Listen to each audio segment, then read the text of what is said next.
opportunities, pushing the ball down the field? Are you maybe licking your chops a little bit at the opportunity to do that? Yeah, I think, giving us, having the 2 or 3 weeks that we had to get ready for these guys, I think, gave us a little bit of an edge. And, we were able to really break them down and figure out what we liked, what we didn't like, and figure out what we were doing well. And I think coming into this game, I was really fired up about the game plan, like more than usual. And, I think the way that we were able to execute it, at the end of the day, it's how you execute it, man. Like I never go into a game like feeling bad about a game plan. It's how you execute it at the end of the day. But yeah, I was fired up about our game plan today, and I think we did a hell of a job executing. Over to the left, Cameron Teague Robinson, The Athletic. Will, kind of off that, why more fired up for this game plan than other game plans? I don't know. I mean, you saw it was a pretty good game, so that's probably why. When you guys play aggressive like that, and you said multiple times it's the best receiver core in the country, you mix that with being able to get Trey out in the backfield, being able to get G. What is that like when you're in sync in a big game like this? Yeah, it's a huge. Getting the ball in our playmakers' hands is big, and especially in space. And, you see what they're able to do. I mean, Trey busted that last run. I was like, I don't even know what he saw. Like, it was crazy. But just giving those guys opportunities to get in space and do what they do is huge. And I think we did a heck of a job of doing that tonight. Over to the left, Joey Kaufman, Columbus Dispatch. Well, Tennessee's front has been pretty good throughout the year. In your line kept you from getting sacked or probably a lot of times. What do you think of just the protection you had tonight? I'm so proud of those guys, man. I had to listen to them get, just harassed for the last 3 weeks. And, I had to sit here and just act like it didn't affect me because those are my brothers, man. And I go to war with those guys every single day.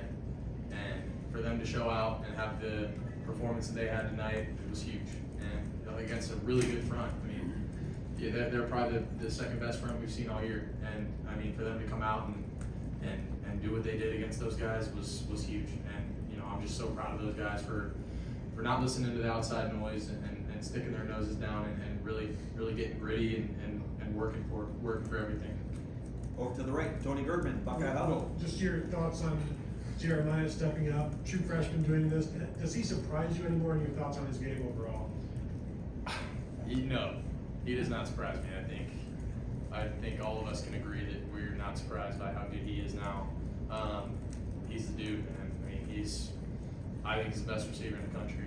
I mean, I think we got the 3 best receivers in the country, but I mean, I'm a little biased, but I mean, you see what the kid does with the ball in his hands and what he does with the ball, not in his hands. Like, he runs unbelievable routes. He's smart. He works hard. I mean, he's just everything you would want in a teammate and a receiver. And all those guys, man, are studs. So you were able to see that put on display tonight. Over to the left, Joey Kaufman, Columbus Dispatch. You already have one? Okay, Jake Trotter, ESPN. Yeah, well, given the way that the first meeting against Oregon ended, what do you think about the rematch ahead? Yeah, I'm excited, man. It's gonna be a heck of a opportunity for all of us. I think we've all been looking forward to this one and for another crack at these guys. And I was the way that last one ended doesn't sit right with me. It still doesn't. It still bugs me. And I'm just thankful for the opportunity that we get another crack at them. And in life, I said this before the game. In life, you don't get a lot of second chances, man. So the fact that we're getting a second chance here, man, is a blessing from the Lord. And we're gonna go out there and have some fun and let it rip, man. Because this is all we got. It's win or go home. Over here to the right, Noah Weisskopf, The Lantern. There were questions leading up to this game about what the atmosphere might be like with Tennessee fans. How do you think the fans were for your final home game? Great. I think they thought they were going to take over this place, and we showed them pretty quick that we weren't going to let that happen. And I think obviously us jumping out to a pretty quick start helped with that. But I got to give credit to Buckeye Nation for showing up and being loud. And Jerome's show in the third quarter was pretty damn cool. Stay over here to the right, Bill Bender, The Sporting News. Will right here. You threw your arms up at the end of the first quarter, 3 touchdowns, 3 possessions. I mean, how much of that was frustration, like, released, and you guys just playing, like you said, executing the game plan? And I mean, when you guys are playing that, clicking like like that, I mean, kind of hard to stop you guys. Yeah, I mean, I don't know about frustration, but more excitement and, just, I was thrilled that we were, having the success that we had, but we were, far from done, and I think we showed that. Bill Rabinowitz, Columbus Dispatch. Actually, I didn't ask Chip to volunteer that you were like finishing plays in practice, end of the game. Obviously, you're a fifth-year guy, you've been through it. But is that as locked in as you've been, and where does that kind of come from? You can finish the plays. I'd say I like to think that I can do that every week, and that's something that I try to get in my preparation. When we go in there and we install a bunch of stuff going into Tuesday, it's like, maybe I'm having to, because he's telling me the plays, and then I'm trying to learn, like, this week, what is the verbiage going to be on this one? It really by like Thursday, I try to have them all down pat so where I can finish them. Literally, he starts it, and I'm like, okay, I know what play this is, and especially just understanding the game too.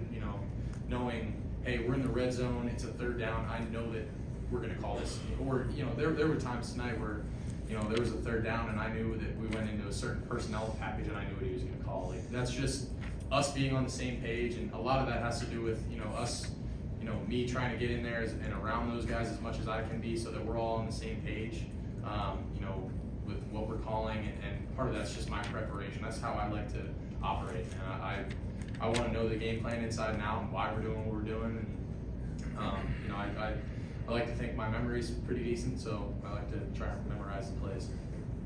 Got time for two more folks. Dan Hope, 11 Warriors. Well, Coach Day always talks about leaving no doubt. How important do you think it was for you guys, not to just win, but to leave no doubt tonight? It was huge, man. I think we did a hell of a job not letting off the gas, because when it's 21-0, 21-10 going into half, it's like, we could have let that go sideways. But the defense came out, got a huge stop. We go down and score again, and it's like, man, we left no doubt. And we could have let that become a game, but, being able to go out there and continue to, keep the foot on the pedal was huge. And final questions, Tim May, Letterman Row. Yeah, well, a couple of your passes, especially to Jeremiah, were just like, what do they call it, dimes in a Coke bottle. I mean, the way he threw it. You understand what I'm saying? I mean, did it? Yeah, but did it feel like that? I mean, did it feel like you were on tonight, for want of another term? And I don't know, how important was that to you to have that feeling? It's you kind of, as a quarterback, you kind of get into a rhythm, and you kind of get into a flow state, and I felt like tonight we were able to get into that. And I feel like when I'm able to get some completions early, get the ball out of my hand, get the guys in space, and you catch a couple breaks. I mean, on that first drive, I get a face mask penalty on pressure throwing the wheel to Q, but you luck out, and you got to catch a couple breaks. But once you're able to get that first down, get moving, you kind of get into that rhythm, and that rhythm is huge for me as a quarterback, and really for an offense. We always talk about getting that first down, and it's downhill from there. And real quick, Travion Henderson had a game. I mean, running and catching and stuff. Just what's your impression of his game tonight? Yeah, I'm so proud of him. Him and Q did a great job tonight, but man, Trey made some unbelievable plays. I mean, that kid, he just shows up to work every single day. I mean, he continues to amaze me with his abilities. How connected he is to the Lord and to his faith, while he's also going out there and laying his body on the line. I mean, I'm just lucky that I'm on the same team as Trey and a lot of these guys. Will, thank you very much. Great Thanks, news, Will. folks. The back